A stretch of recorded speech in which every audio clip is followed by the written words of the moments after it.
ဒီနာမည်တွေအားလုံးခုနကတော့ကျွန်တော်တို့ဝေးရကလေးတွေနာမည်တစ်ခုပြီးတစ်ခုခေါ်သွားတယ်တယောက်ချင်းနဲ့နာမည်နဲ့ကျွန်တော်တို့တွဲပြီးတော့မှမသိပေမဲ့လည်းအမြဲတမ်းသူတို့ရဲ့နာမည်တွေကိုကျွန်တော်တို့အမြဲတမ်းကြားနေတာဖြစ်ပါတယ်ကျွန်တော်ဇနီးကျွန်တော်တို့ MI အကြောင်းရဲ့ဒီစရင်ကိုင်ငွေကြီးအခန်းကဏ္ဍမှာလည်းပါနာထိန်းအနေနဲ့ကျွန်တော်တို့စီခံတဲ့အကြောင်းအမြဲတမ်းကလေးတွေကျောင်းစီတွေကျောင်းလာခါတွေအပ်တဲ့အခါမှာသူတို့ရဲ့နာမည်တွေနဲ့တကွာစရင်တွေကိုအမြဲတမ်းကျွန်တော်တို့ထိန်းသိမ်းနေတဲ့အတွက်ကြောင့်ဒီနာမည်အားလုံးကကြားဖူးပြီးသားဖြစ်ပါတယ်အဲဒါကြောင့်ကျွန်တော်ဒီနေ့မှာအထူးသဖြင့်ဒီဆရာဆရာမတွေကိုကျွန်တော်ကွန်ပျူတာစကားပြောချင်တာကဘယ်လောက်ခက်ခဲတယ်လဲဆိုတာကျွန်တော်တို့အားလုံးသိတယ်ကျွန်တော် MI အကြောင်းကတခြားကျောင်းတွေလိုမျိုးစီးပွားရေးဆန်ဆန်နဲ့မိဘတွေရဲ့ပတ်စံကိုရသလောက်ငါတို့ဘယ်လောက်ယူရမလဲဆိုတာမျိုးကျွန်တော်စဉ်းစားပြီးတော့လုပ်နေတဲ့စီးပွားရေးအဖွဲ့အစည်းတစ်ခုမဟုတ်ဒါက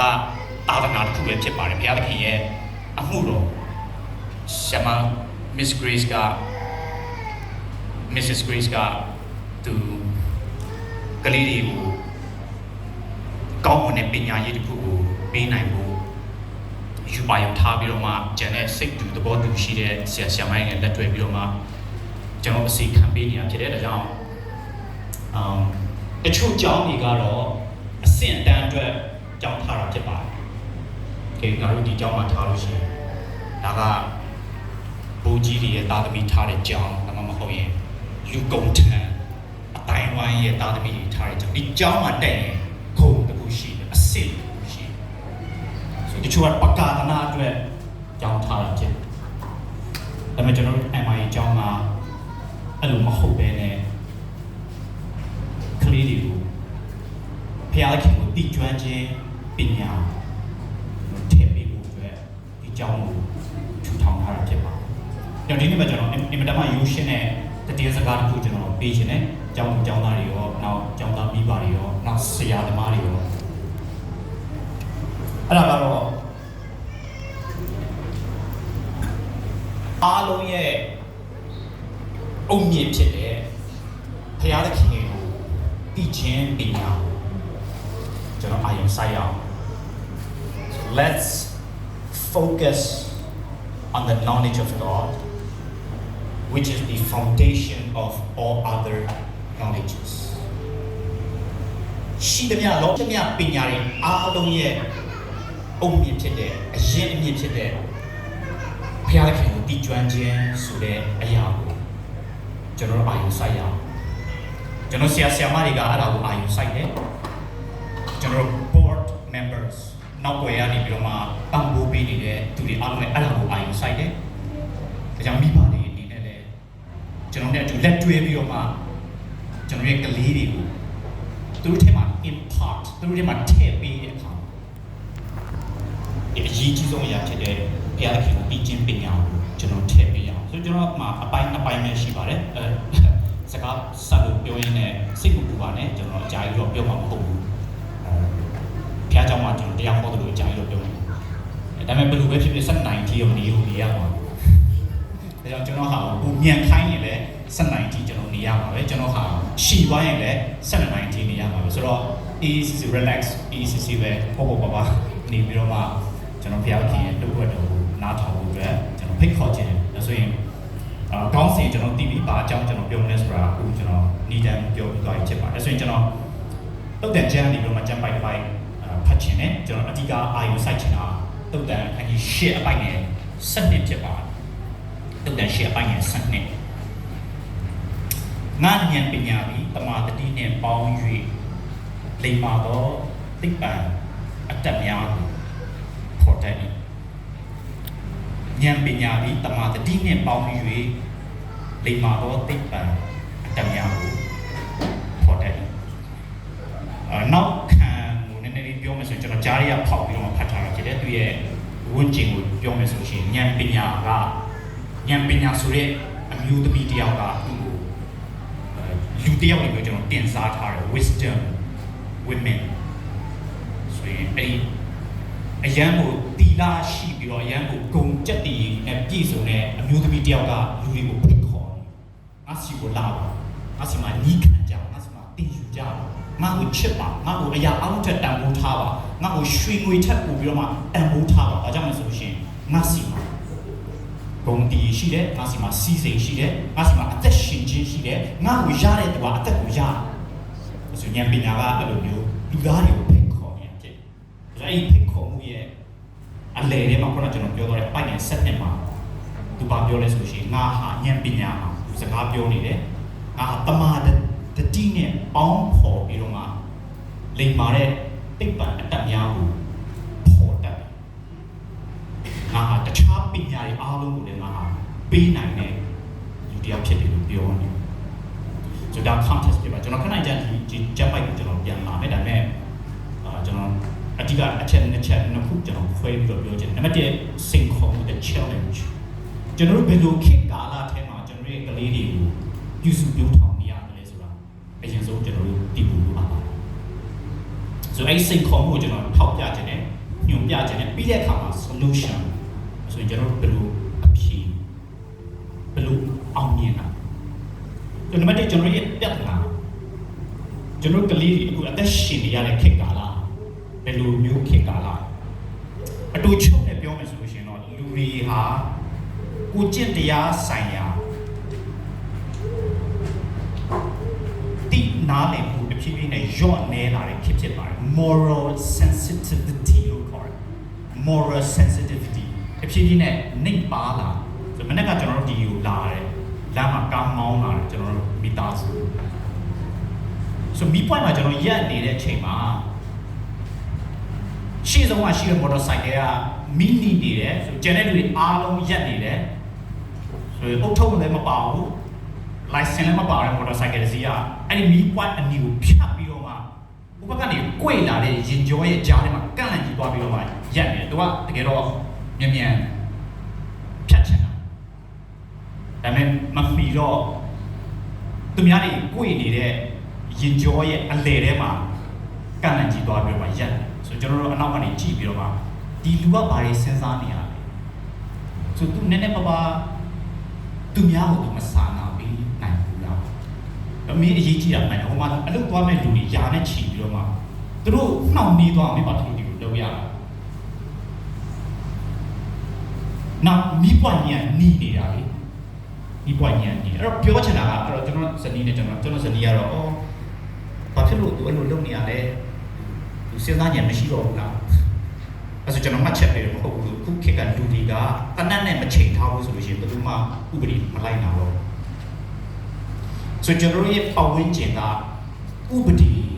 လူတိုင်းရဲ့စိတ်ထဲမှာငါဒီလိုရှင်သန်တဲ့နယ်ဆိုတဲ့အတိတရားနဲ့ကိုကျင့်တရားအတိနဲ့ရှင်သန်နေတာမဟုတ်ဘူးငါ့ကိုတနတ်နဲ့မချိန်ထားဘူးဆိုလို့ရှိရင်ငါကြိုက်တာတော့ငါမဟုတ်တာမလုပ်နဲ့အချိန်တစ်ခုပဲရှိတယ်အဲ့ဒါပါလဲဆိုရင်ငါ့ကိုတနတ်နဲ့ချိန်ပြောမှမလုပ်နဲ့လို့အတင်းအကျပ်တားမြစ်မယ်ဆိုလို့ရှိရင်ငါမလုပ်တော့ဘူးဆိုလူတွေကဘာဖြစ်လာလဲဆိုရှင်ထုံလာဆိုတာစေးရင်ပါတယ်ပဲယောဂတစ်ခုကစေးမတိုးတဲ့ပုံစံမျိုးဖြစ်လာဆိုလူတွေကကိုကျင့်တရားမှာကောင်းတာနဲ့မကောင်းတာပိုင်းခြားနိုင်တဲ့စွမ်းရှိတဖြည်းဖြည်းနဲ့နေပါလာကြဆိုကျွန်တော်တို့ရဲ့ကလေးတွေကိုအဲ့ရင်ကျေးမှုထဲမှာထိမ့်သိမ်းပြုစုပေးနေရတာဖြစ်ပါတယ်ဆိုတတိယကျွန်တော် mix တွေတယောက်က Facebook မှာ post ကို share လာတယ်ဆိုသူအဲ့ဒါလေးကျွန်တော်နည်းနည်းလေးကိုးကားချင်တယ်ဘာဖြစ်လဲဆိုရင်ယနေ့ခေတ်ရဲ့အရှိတရားကဒီခေတ်ကဘယ်လိုဖြစ်လာလဲဆိုရင်တဲ့အင်ဂျီတွေပို့ပြီးတော့မှစောက်လာကြတယ်ဒါမဲ့မိသားစုဝင်တွေပုံနေလာဘွဲတွေပို့ပြီးတော့မှယူလာကြတယ်ဒါပေမဲ့ဘဝအတိညာပုံနေလာကြတယ်စေပညာကပို့တိုးတက်လာတယ်ကျမ်းမာရေးကပို့ဆုပ်ယုပ်လာဝင်ငွေတွေမြင့်မားဖို့အတွက်အလုပ်တွေပို့ကြိုးစားပြီးတော့မှလုပ်ကြတယ်ဒါပေမဲ့စိတ်ချမ်းသာမှုကတဖြည်းဖြည်းနဲ့လျော့နေလာတယ်ဝင်ငွေတော့တိုးလာတယ်ဒါပေမဲ့စိတ်ချမ်းသာမှုနည်းသွားဉာဏ်ရည်မြင့်မားလာပြီမဲ့ခံစားမှုနဲ့ကိုချင်းစာတရားနဲပါလာတယ်ဘဟုတုတပူတိုးလာတယ်စင်ကြယ်တုံတရားနဲ့ဉာဏ်ပညာပူနဲလာအတွဲတွေပူများလာတယ်အချစ်စစ်ကရှားပါလာ social media ပေါ်မှာဥပမာ Facebook ပေါ်မှာတကယ်ကြီးနေအများကြီးရှိအပြင်မှာမိတ်ဆွေကောင်းနဲလာတယ်ငွေတွေပေါ်လာတယ်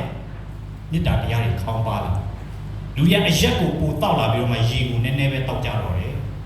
လူဦးရေပိုတိုးပွားလာပြီးတော့မှလူတွေအများကြီးမွေးလာပေမဲ့လူသားဆန်တဲ့လူတွေတဖြည်းဖြည်းနဲ့နဲလာတယ်ဆိုတော့မှလူတွေအများကြီးတိုးလာတယ်ဒါပေမဲ့လူပိသားတဲ့လူတဖြည်းဖြည်းနဲ့နဲလာဈေးကြီးတဲ့နိုင်တွေပတ်ထားပေမဲ့လူတွေကအချိန်မရှိတော့လာကဘာတော့ရောက်အောင်သွားနိုင်ပေမဲ့ဟိုဘေးကအိမ်နာချင်းကိုမတိတော့ဘူးပြောဆိုကျွန်တော်ရဲ့ခေတ်ကာလဟာဒီနီလန်နဲ့ပန်းတိုင် confusion of means and ends ဆိုနီလန်နဲ့ပန်းတိုင်ရောထွေးနေတဲ့ခေတ်ကာလကြီးကိုရောက်လာဆိုလိုတာကကိုရောက်ချင်တဲ့နေရာကိုမြန်မြန်သွားနိုင်အောင်နီးပညာတွေတိုးတက်လာတယ်ဒါပေမဲ့ဘယ်ကိုသွားရမလဲဆိုတော့မသိတော့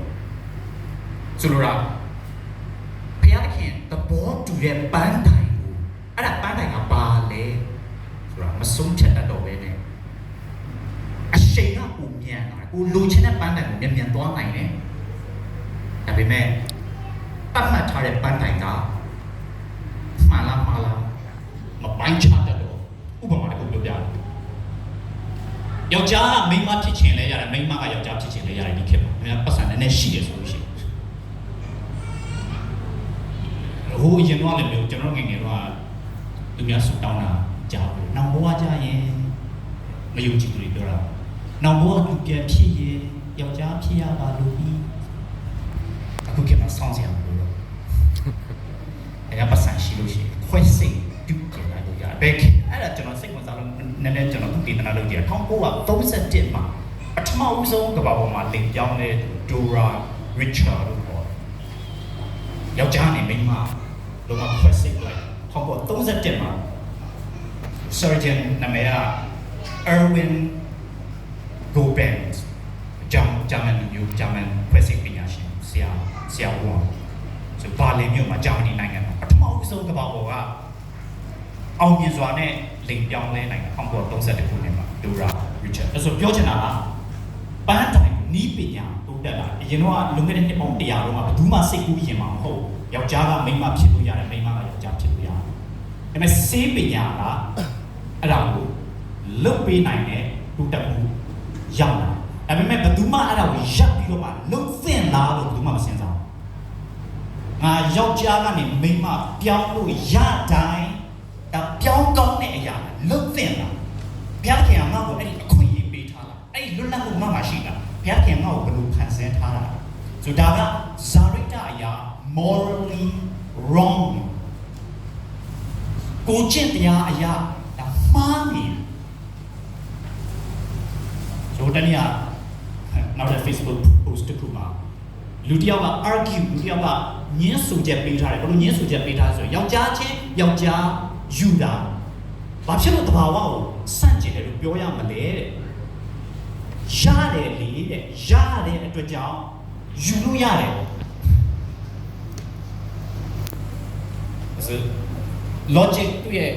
စဉ်းစားပုံက if it works it works ဆိုကလေးရှိတဲ့ကြောင့်အဲ့ဒါသိစိတ်ထည့်ပြီးမပြောတော့သူတို့ကရတယ်ဆိုတဲ့အိမ်ပြပါကိုပြောချင်တာဆိုရှင်မိန်းမနဲ့ယောက်ျားမဟုတ်ရင်လေယောက်ျားချင်းအတူတူလိမ်ဆက်ဆံလို့ရတယ်ဆိုလို့ရှိရင်ရတယ်ဆိုရတယ်ဆိုပြောချင်တာကကျွန်တော်တို့ကလေးကြီးပြင်းနေတဲ့ခေတ်ကာလဟာလူတွေဟာနီလန်းကိုပို့ပြီးတော့မှတိုးတက်လာပေမဲ့ပန်းတိုင်မှန်တဲ့ပန်းတိုင်ကဘယ်ဟာလဲဆိုတော့မပိုင်းခြားတတ်တော့အဲ့ဒီကိုပြောလို့ရနီးပညာတိုးတက်လာတယ်ဉာဏ်ပညာစုပ်ယုတ်လာကျွမ်းကျင်မှုတွေပိုများလာတယ်ပိုတိုးတက်လာတယ်ဒါပေမဲ့ character လို့ခေါ်တဲ့လူတစ်ယောက်ရဲ့အကျင့်စာရိတ္တအဖြစ်ဖြစ်နဲ့ စုပ်ယုတ်တာရော့ပါလာဆိုကျွန်တော်တို့ဟာအဲ့ဒီခေတ်ထဲမှာကျွန်တော်ရဲ့သားသမီးတွေကိုကျွန်တော်ဟာပြုစုပြုထောင်ပေးနေရတာဖြစ်ပါတယ်။အဲဆိုကျောင်းကဘာလုပ်ပေးတယ်လဲ။ကျောင်းကဆိုရကျောင်းပဲဖြစ်ဖြစ်ကျွန်တော်တို့လူမျိုး Christian ကျောင်းပဲဖြစ်ဖြစ် private ကျောင်းတွေပဲဖြစ်ဆိုကျောင်းကအပြင်မှာရှိတဲ့တခြားခရိယန်ကျောင်းမဟုတ်တဲ့တခြားကျောင်းတွေကကလေးတွေကိုပါအဓိကသင်ပေးလဲဆိုလို့ရှိရင်ကျွမ်းကျင်မှုတွေအဓိကသင်ပေးတယ်။ဉာဏ်ဤပညာတွေအဓိကသင်ပေးတယ်။ဆရာဝန်ဖြစ်ချင်တာကဲဆရာဝန်ဖြစ်တဲ့လိုင်းကျောင်းကိုငါတို့မျိုးရောက်အောင်လုပ်တယ်။ engineer ဖြစ်ချင်တာ engineer ဖြစ်တဲ့လိုင်းကျောင်းကိုရောက်တယ်။ဒါပေမဲ့တာတလေးဆရာဝန်ဖြစ်လာလို့ရှိရင်ယောက်ျားနဲ့မိန်းမပြောင်းတဲ့ဟာမိန်းမနဲ့ယောက်ျားပြောင်းတဲ့ဟာအဲ့ဒီခွဲစိတ်ဥတောင်းမှုကိုမလုပ်ပါနဲ့တော့လို့ဘယ်သူမှမတင်ပေးဆိုကလေးတယောက်ကို physicist ယူပပေတာပညာရှင်တယောက်ဖြစ်လာအပြင်ကျောင်းမြန်သင်ပေးလိမ့်မယ်ဒါပေမဲ့မင်းယူပပေတာပညာရှင်ဖြစ်လာလို့ရှိရင်အနုမြူဘုံထွင်ပြီးတော့မှသူများကိုဘုံအကျဲနဲ့တော့လို့အဲ့ဒါလုံးတင်လားမလုံးတင်ဘူးလားဆိုတာမတင်ပေးဘူးဆိုကျွန်တော် MIA ကျောင်းမှာလုပ်ကျွန်တော် MIA ကျောင်းကကလေးတွေသူတို့တွားချင်တဲ့ပန်းတိုင်ကိုမြန်ရောက်တဲ့နီးတာမကပဲနဲ့ဘယ်ပန်းတိုင်ကိုတွားရမလဲဆိုတော့လေကျွန်တော်ကညွှန်ပြတဲ့ကျောင်းဖြစ်ပါအဲ့ဒါကိုကျွန်တော်ညွှန်ပြခြင်းညဖျားတဲ့ခင်ကိုတည်ကျွမ်းခြင်းပညာဟာကျန်တဲ့ပညာတွေအားလုံးရဲ့အုတ်မြစ်ဖြစ်တယ်ဆိုတာဖျားကိုသိမှပဲကျန်တဲ့ပညာရက်တွေကိုကျင့်တရားအရာမှန်ကန်စွာနဲ့ဘယ်လိုအသုံးပြုရမလဲဆိုတာကိုသူတို့နားလည်လာဖြစ်ပါတယ်။ဆိုတော့ဒါကစင်ခေါ်မှုဖြစ်ပါတယ်။အဲဆို solution ကျွန်တော်တို့ရဲ့အဖြေကပါ။ဆိုတော့အဖြေကခုနကကျွန်တော်ဖတ်သွားတဲ့တုတ်တန်အခန်းကြီး၈အပိုင်းကြီး7မှာရှိတယ်။ဆိုတော့သူပါပြောလဲဆိုလို့ရှိရင်ဉာဏ်ပညာဒီတမာတတိဆိုတာကိုကျင့်တရားဆိုင်တာ moral reasoning ဆိုရင်ငါလုပ်နေတဲ့အရာဘုရားခင်သဘောတူလားမတူဘူးလားဆိုတာစဉ်းစားနိုင်ပိုင်းခြားနိုင်ဆိုတော့အဲ့ဒါနဲ့ပေါင်းဖော်လိုက်တဲ့အခါမှာတကယ်တော့ဒီစကလုံးတွေအားလုံးကဉာဏ်ပညာသမာဓိလိမ္မာတော့အသိပ္ပံအတတ်များအားလုံးက synonym ဆိုတာအကြောင်းတူတန်ခွဲတွေပဲဖြစ်ပါအကြောင်းတူတန်ခွဲဒါပေမဲ့ဒီမှာဉာဏ်ပညာဟာ moral reasoning ကိုကျင့်တရားဆိုင်ရာတမာတတိနဲ့ပေါင်းလိုက်တဲ့အခါမှာဘာတွေထွက်ပေါ်လာလဲဆိုရင်လိမ္မာတော့သိပ္ပံအတတ်များကိုပေါ်တတ်တယ်ပေါ့ဆိုသိပ္ပံအတတ်ဆိုတာလူတွေကိုအကျိုးပြုတဲ့ကျွမ်းကျင်မှုအားလုံးကိုပြောချင်တာဖြစ်ပါတယ်ဆရာဝန်လုပ်တယ် engineer လို့တိုက်ဆောက်တယ်အကြောင်းချစ်တော်မိဘနဲ့ဆရာသမားတွေကျွန်တော်တို့ကလေးတွေကိုအရင်ဆုံးဖျားကိုပြီးအောင်တင်ပေးတာဟာပညာရေးနဲ့မဆန့်ကျင်ဘူးလို့နားလည်စေချင်တယ်။ဆိုလောကဘယ်လိုထင်လဲဆိုရင်လူတစ်ယောက်ကဘာသာရေးကိုကိုင်းဆိုင်လာနေပညာတတ်ဖို့အခွင့်အရေးကိုနေသွားတယ်။ तू အယူတီးလာတယ်ဘာသာရေးကိုင်းဆိုင်လာတယ်ဆိုလို့ရှိရင်ဖျားသခင်လို့တကူလို့ဆိုတာကိုယုံကြည်လာမယ်ဆိုလို့ရှိရင်သူကလူပိန်းတယောက်အများပြောတိုင်းယုံတတ်တဲ့လူတယောက်ဖြစ်လာတယ်အဲဆိုရင်သူရဲ့လောကပညာဆရာဝန်မလုပ်ချင်တော့ engineer မလုပ်ချင်တော့ဘာကြောင့်ဆိုဘာသာရေးကိုင်းဆိုင်လာတဲ့အတွက်ကြောင့်ဆိုတော့တတိယပါခရိယယုံကြည်ခြင်းဟာဆိုဝိညာဉ်ရေးရာမိတိအခါများအတိညာကိုအဆန့်ကျင်ဆိုဝိညာဉ်ရေးရာမှာရင့်ကျက်မှုနဲ့ဆိုင်လာနေလေလောကီပညာမှာပို့ပြီးတော့မှတိုးပွားလာတယ်ပို့ပြီးတော့မှကျွယ်ဝလာတယ်ပဲဖြစ်ပါတယ်မမိစေချင်တယ်အရင်တော့ကနဦးသိပ္ပံပညာရှင်တွေအားလုံးမှာဘုရားခင်ကိုယုံကြည်တဲ့သူတွေဖြစ်ပါတယ် Isaac Newton ကဘာမြေရဲ့ဆွဲအားကိုတွေ့ရှိတဲ့ Isaac Newton ဟာခရစ်ယာန်တယောက်ဖြစ်ပါတယ်ဂျိုရီအားလုံးဟာနေကိုဗဟုပြုပြီးတော့မှရွေ့လျားနေတယ်ဆိုတော့စတင်ပေါ်ထွက်ခဲ့တာ Nicholas Copernicus ကယုံကြည်သူတယောက်ဖြစ်ခရစ်ယာန်တယောက်ဖြစ် Galileo အာဂါသတွေကိုမှန်ပြောင်းနဲ့ကြည့်ဖို့အတွက်ထွင်ခဲ့သူလည်းခရစ်ယာန်တယောက်ဖြစ်ပါ Robert Boyle လို့ခေါ်တယ်ဓာတုဗေဒပညာရှင်တယောက် chemist တယောက်ဖြစ် ဆိုသူကဘာပြောလဲဆိုလို့ရှိရင်ငါတို့ကတိတ်ပံပညာလုံနေတာချင်းဟာဘုရားခင်ကိုကိုးကွယ်နေတာဖြစ်တယ်ဒီတက်ခွဲခန်းထဲမှာဘုရားခင်ရဲ့ဖန်ဆင်းခြင်းကိုအဲ့တော့ကစမ်းသပ်နေတာပူနားလေအောင်အဲ့တော့ကလေ့လာနေတာအဲ့ဒါဘာလုပ်နေရလဲဆိုရင်ဘုရားခင်ကိုကိုးကွယ်နေတာဘာကြောင့်လဲဆိုလို့ရှိရင်ဖန်ဆင်းရှင်ရှိတဲ့အတွက်ကြောင့်ဖန်ဆင်းခြင်းဟာ order သူကအမြဲတမ်းမိယာမတရားနဲ့ဖြစ်ပြနေတယ်မတော်တဆဖြစ်လာတာမဟုတ်ဒီကဘာကြီးဟာဒါကြောင့်မတော်တဆမဟုတ်တဲ့အတွက်ကြောင့်သူ့မှာစီမင်းဥပဒေဆိုတာရှိတယ်စီမင်းဥပဒေရှိတယ်ဆိုလို့ရှိရင်အဲ့တော့တိတ်ပတ်ညာလုံးလို့ရတယ် George Washington Carver လူမဲ American လူမဲတယောက်ဖြစ်တယ်တိတ်ပတ်ပညာရှင်တယောက်လည်းဖြစ်တယ်သူဟာယုံကြည်သူတယောက်ဖြစ်ပါသူဟာခရစ်ယာန်တယောက်ဖြစ်ပါသူကတစ်ခါမှသူ့ရဲ့တွေ့ရှိမှုတစ်ခုသူဘာလုပ်ခဲ့လဲဆိုလို့ရှိရင်မြေပဲကနေပြီးတော့မှအကုန်ပစ္စည်းအမျိုး100လောက်သူပေါ်ထုတ်နိုင်မြေပဲကနေအင်ဂျီအကြောင်းစိုးစီးမြေပဲကနေမြေပဲရှုမြေပဲကနေမြေပဲကနေပြီးတော့မှအခုပေါင်း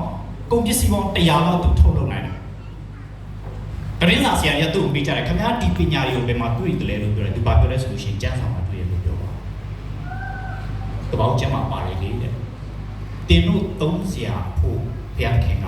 မြေကနေပြီးတော့မှအပင်အမျိုးမျိုးကိုအောက်ဆီတယ်။ဒါဘုရားခင်ဟာငါတို့ကိုဒီတဘာဝတရားကြီးကိုပေးထားတဲ့အတွက်ကြောင့်ဒီတဘာဝတရားတိတ်ပံပညာနဲ့ပေါင်းစပ်လိုက်လို့ဆိုလို့ရှိရင်လူသားတွေကိုအကျိုးပြုတဲ့ပညာရပ်တစ်ခုဖြစ်လာလိမ့်မယ်။ So အဲ့ဒီလူတွေအားလုံးဟာ Florence Nightingale So Florence Nightingale ကတော့ကျွန်တော်အားလုံးသိပြီးသားသူနာပြုဆရာမကြီးတွေသူနာပြုတွေရဲ့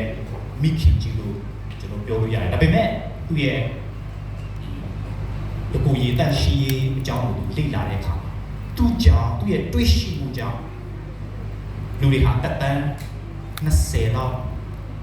ပုံပြီးတော့မှရှိလာတယ်တကူရည်တန့်ရှိရဆိုဒီလူတွေအားလုံးဟာ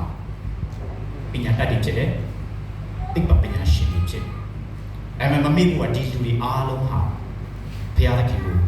ကြောက်ရွံ့နေယုံကြည်ဖြစ်တယ်။ကြောင့်ပညာတတ်တစ်ယောက်မှာရှင်ထားမယ်ဆိုလို့ရှိရင်ဒီဘက်မှာလည်းဝေယပညာတတ်တိတ်ပပညာရှင်တရားဒီဘက်မှာလည်းဘွယ်ရပညာတတ်တိတ်ပပညာရှင်တရား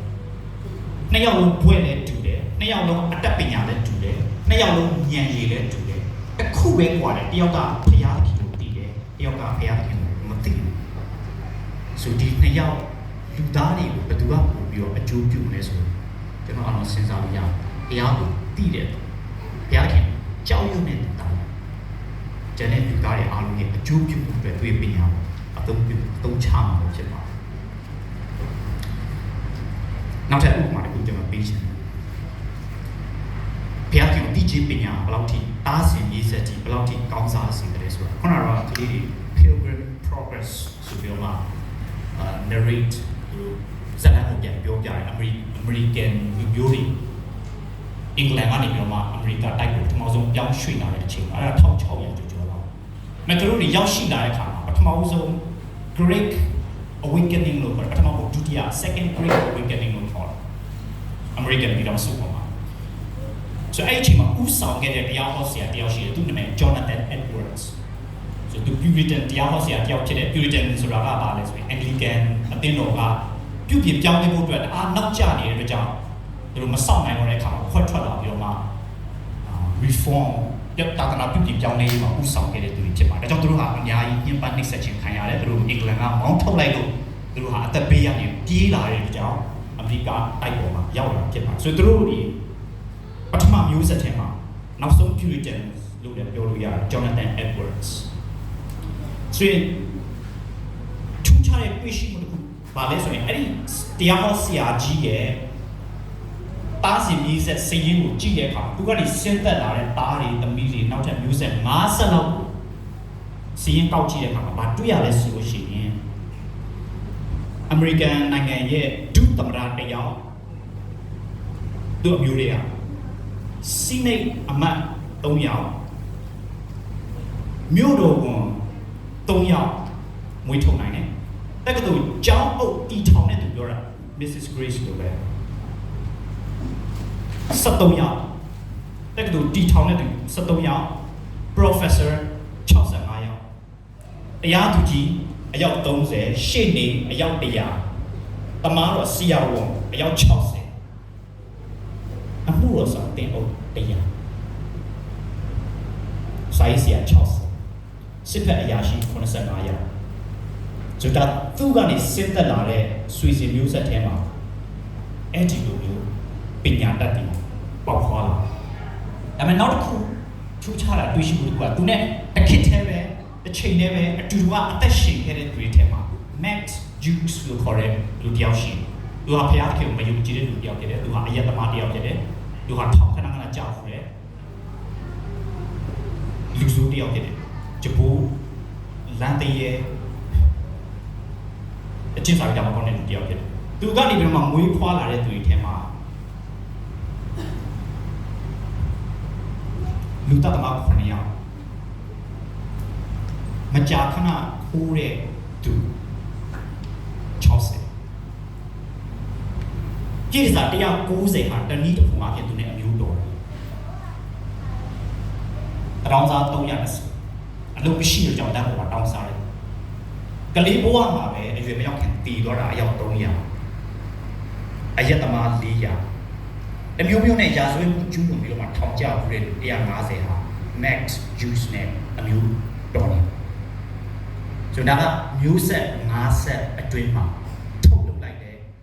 စီရင်ဖြစ်ပါတယ်ဆိုတော့တစ်ဖက်ကထာဝရဘုရားကိုကြောက်ရွံ့တဲ့သူဖြစ်တယ်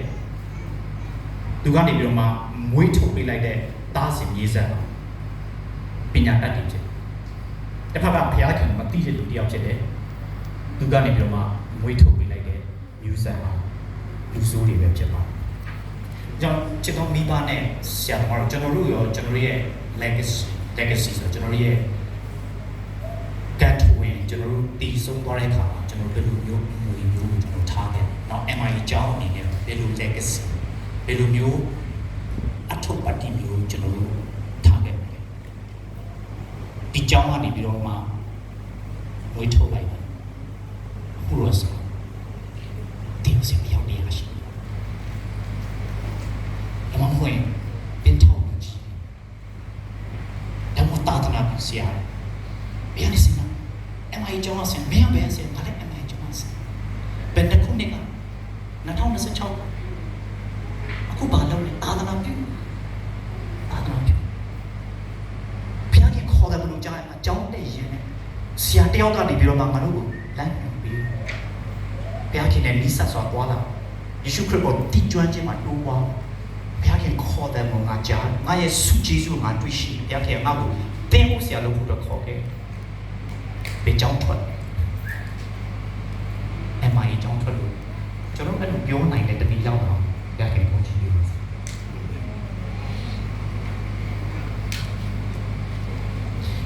အဲ့ဒါဘယ်လိုလုပ်လဲနောက်ဆုံးနေဘယ်လိုလုပ်လဲဆိုရင်တခုပဲခုနကျွန်တော်ပြောသွားတယ်ယေရှုခရစ်တော်ကိုတည်ကျွမ်းခြင်းကိုကျွန်တော်အာရုံစိုက်တယ်ခရစ်တော်ကိုတည်ကျွမ်းဒါဆိုရင်ပညာဆိုတာပါကျွန်တော်အားလုံးသိထားတဲ့ကျမ်းပိုက်ရှိပါတယ်။တုတ်တန်ခန်းကြီး1ပိုက်ငယ်9တုတ်တန်9ပိုက်ငယ်10ထာဝရဘုရားကိုကြောက်ရွံ့ခြင်းဟာပညာရဲ့မူလအမြင့်ဖြစ်တယ်လို့ပြော။ဘုရားကိုသိခြင်းဟာပညာရဲ့မူလအမြင့်ဖြစ်တယ်။ဒါကြောင့်ပညာဆိုတာဟာပုဂ္ဂိုလ်တစ်ယောက်ကိုသိခြင်းဖြစ်တယ်။ပညာဆိုတာဟာပုဂ္ဂိုလ်တစ်ယောက်ကိုသိခြင်းနောက်ဒီတုတ်တန်ကျမ်းကျွန်တော်မြန်လေးအချီကြော်လိုက်တော့တုတ်တန်ကျမ်းဟာတောင်းညွန်ပြနေလို့ဆိုရှင်ယေရှုခရစ်တော်ညွန်ပြဆိုရင်ယေရှုဟာ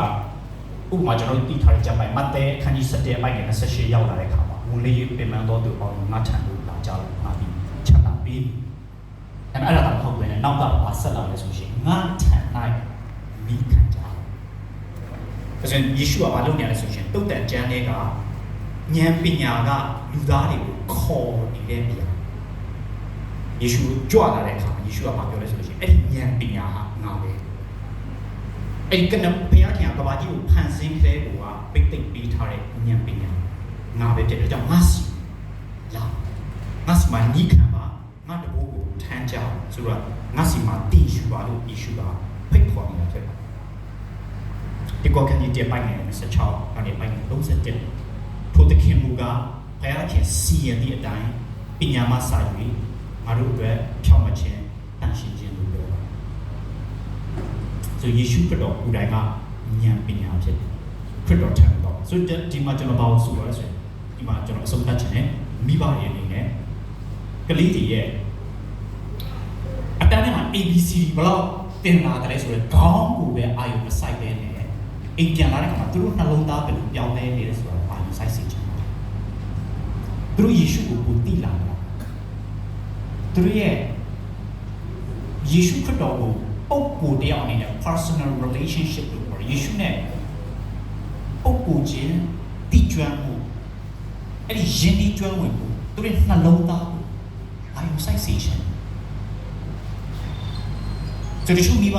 မကြည်နိုင်ဘူးကျွန်တော်သိတယ်မကြည်နိုင်ဆိုတာကျွန်တော်ဆိုတော့အားမရဆိုတာငါတို့သားသမီးရဲ့ပညာတိုးတက်မှုစွမ်းရည်နည်းနည်းနှိမ့်နေတယ်လို့ထင်သူတို့စာမပြီးဘူးသူတို့တော့မဟုတ်ဟုတ်တယ်အဲ့ဒါငါတို့ညောင်းနေတဲ့မှာအကြောင်းထားမှတော့စာတော့တက်ရမှာအဲ့တော့စာတော့တက်အောင်တင်ပြရမယ်ဒါပေမဲ့အဲ့ဒါအားလုံးထက်ပိုပြီးမှအရေးကြီးတဲ့ဟာကသူတို့ရဲ့ဝိညာဉ်ရေးရာ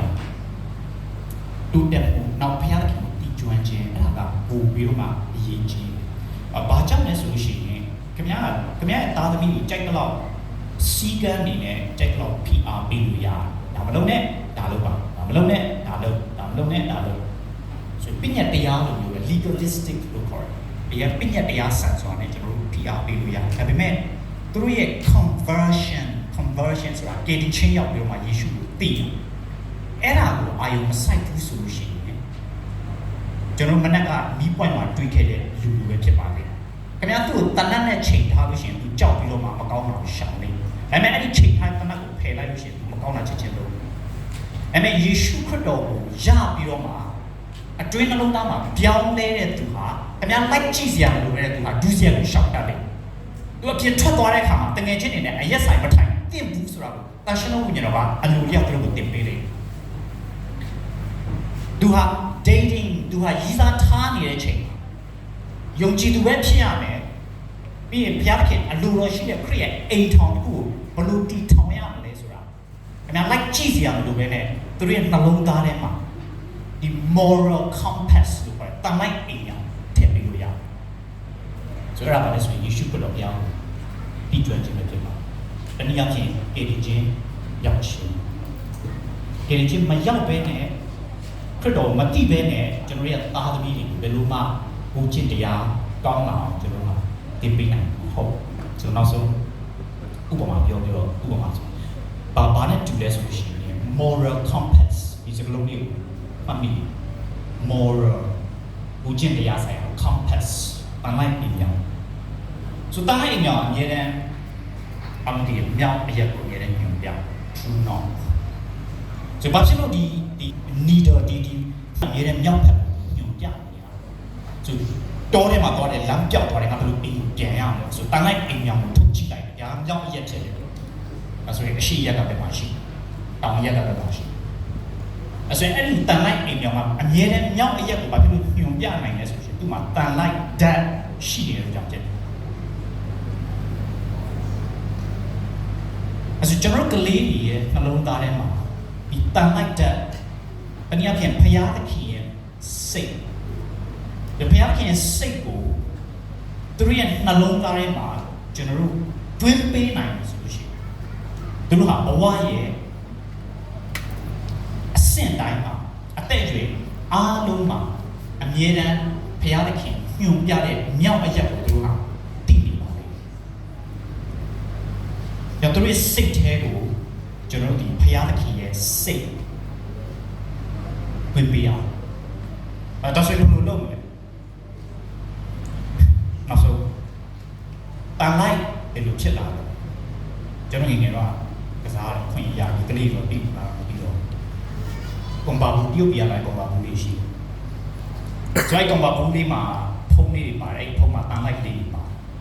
ဆိုဖုန်းကိုထပ်ဆိုထိလိုက်ရင်ပိတ်သွားတယ်ပြီးပြန်ခွာလို့ရတယ်တန်လိုက်ကလေးနဲ့ကတ်ထား คือကျွန်တော်ဘာလို့လဲဆိုရင်အဲ့ဒီတန်လိုက်ကိုကျွန်တော်ခဲတဲ့ချွန်နဲ့ပလိတာနဲ့ပုတ်အဲ့တန်လိုက်နဲ့ပလိတာကိုပုတ်နောက်ကြာလာတဲ့ခါမှာအဲ့ဒီပလိတာကဘာဖြစ်လာလဲဆိုရင်တန်လိုက်တက်အဲ့ဒါစီးဆင်းသွားအဲ့မှာပူးသွားတယ်အဲ့ဒါအဲ့ပလိတာလေးနဲ့ကျွန်တော်ဘာလို့လဲဆိုရင် stapler ဒီစောင်းချုပ်တဲ့အကလေးကိုကျွန်တော်ထိတယ်